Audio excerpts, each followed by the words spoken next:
બસમાં જઈએ, પોતાનું વાહન આ ટ્રાફિકના સમયમાં લઈ જવું, એના બદલે બસની સરસ સુવિધા છે. અને એ બસમાં જવી એવી સ્વાભાવિક એને પણ ઈચ્છા થાય.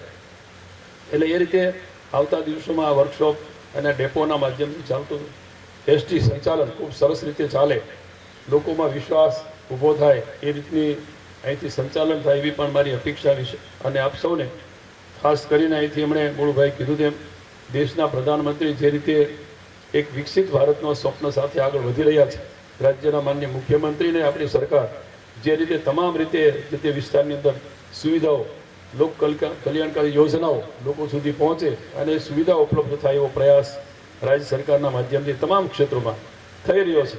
ત્યારે એના ભાગરૂપે અહીંયા સરસ મજાની આપણને આ જિલ્લામાં અને એમાંય ખાસ કરીને જામખંભાળિયા ખાતેથી મળી રહી છે. ત્યારે ફરી આજના પ્રસંગે હું આ એસટી વિભાગના બધા જ અધિકારી અને કર્મચારી મિત્રો એમને પણ શુભેચ્છા પાઠવું છું.